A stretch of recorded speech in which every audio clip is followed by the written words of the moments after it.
Hello everybody, back at the Gerry Dune carving.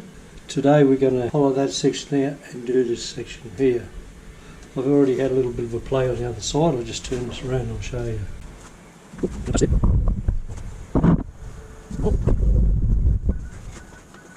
Pick this up and show you.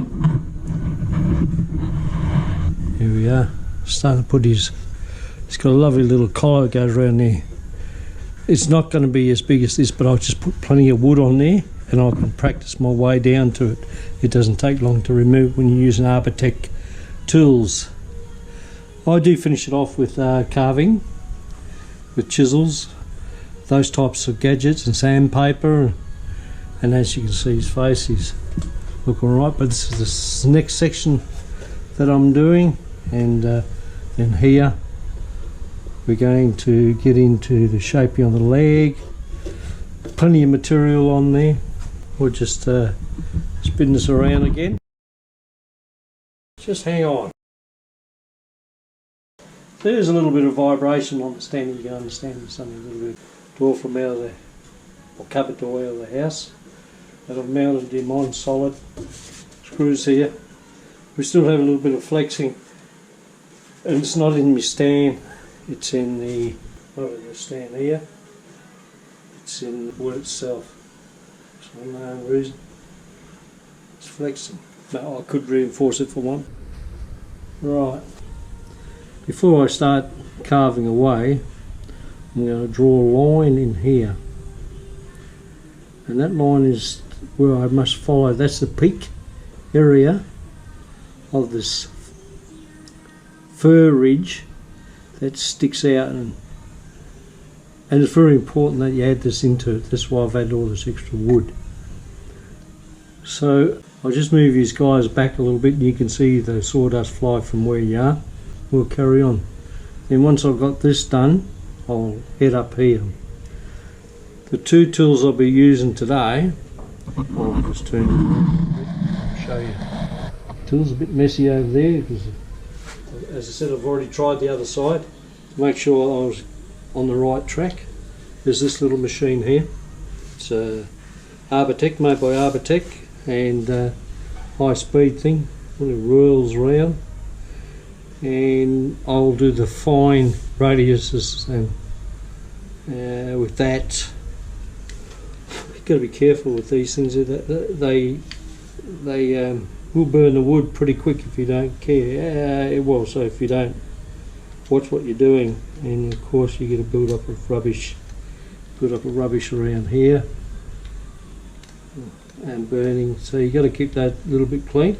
But as I say, a great machine, and of course the majority of the stuff I'll remove with this. I have got another tool that I can use, but it can be a little bit harsh on this process, and I don't want to get too harsh. I don't want to be digging into the this surface here. I'll just turn that. But as I say, I'll start there, and then first I'll saddle up with the mask, goggles, and all the other paraphernalia that you need to do when you're doing these things, and then we'll get stuck into it. Right, cheers.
Right, there you have it. Oh, a bit warm. That didn't take long at all.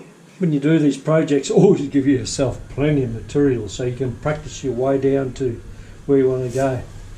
Always allow for heaps of material to finish off. That's roughed out now. I'll do a lot more work with the other one, sort that out and shape that down that it comes into there and so forth. I get down so far and about 1/8 of an inch, and then I know that using a chisel I can smooth that off nicely going with the grain.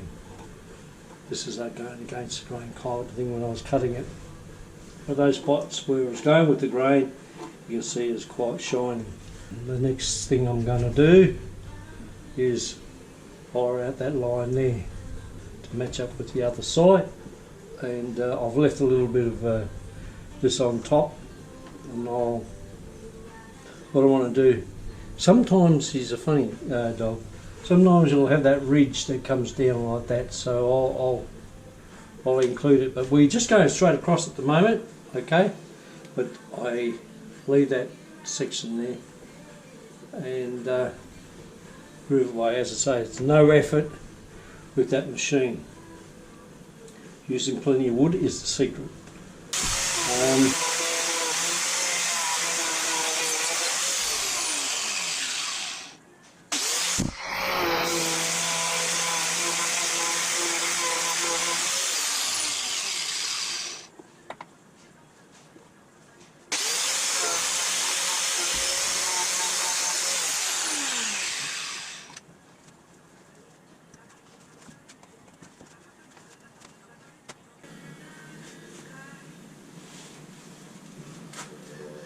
Okay, finished now.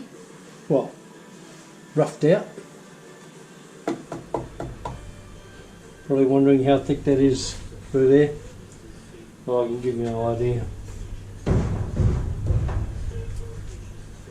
Just turn this around without hitting you.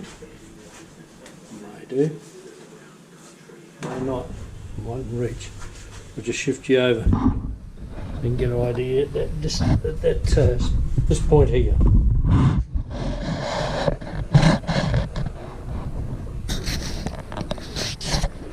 I'll lift you up.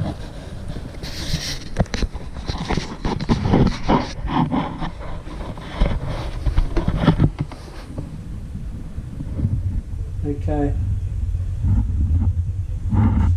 What happens is this is 2 layers of wood here, and I haven't gone through the first layer yet.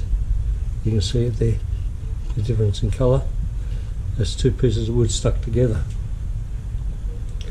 Well, actually 4 pieces of wood stuck together. Then underneath here I've cut a section so it laps up to this piece of wood here on the back edge, which is another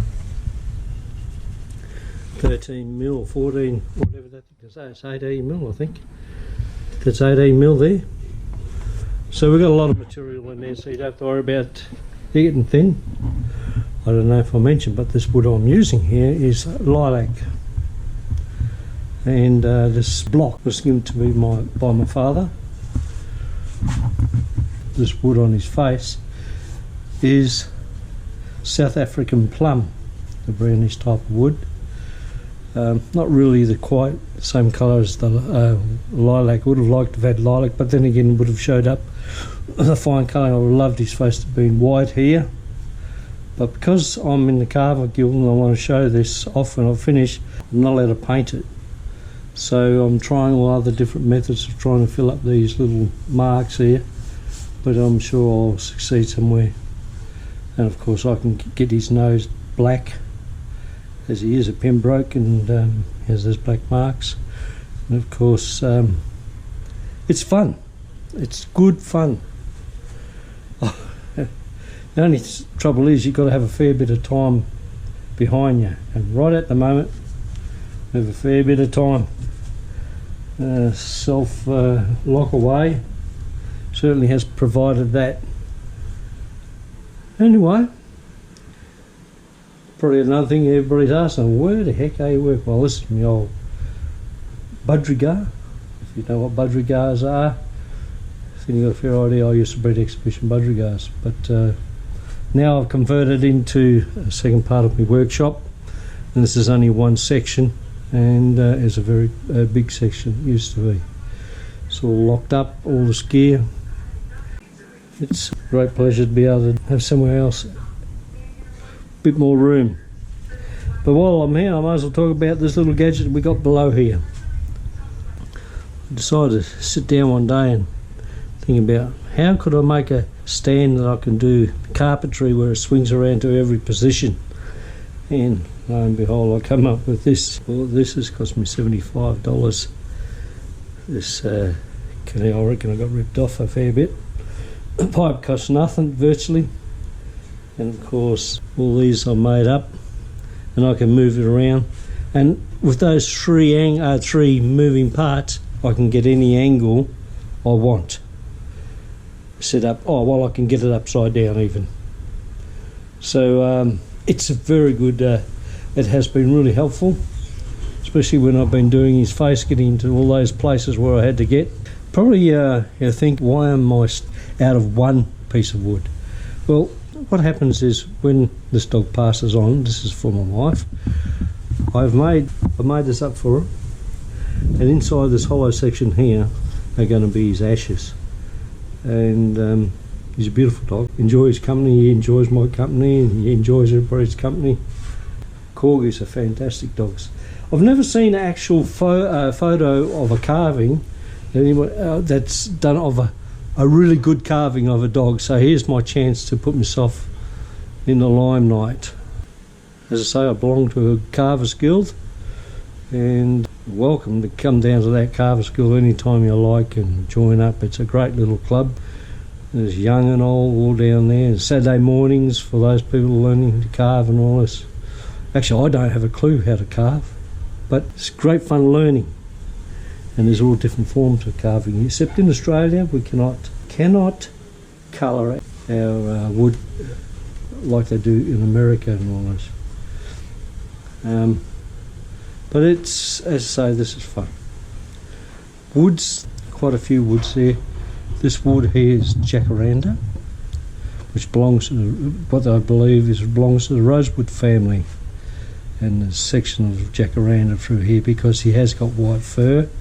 And I'm trying, and his bib here is all white, and so on. I do my best to try and match the colours. So you can see a little bit down here. Yep, it'll work out good. Actually, the jacaranda is spotulated. It's got call it look like, well, all these little black lines. You can see all the little black lines in there. So when I really sand that up and props, it's going to have these lovely marks in there too, which will act to the character of the dog. Okay, well, I'll move on and bring you back a little bit later when I progress. See ya.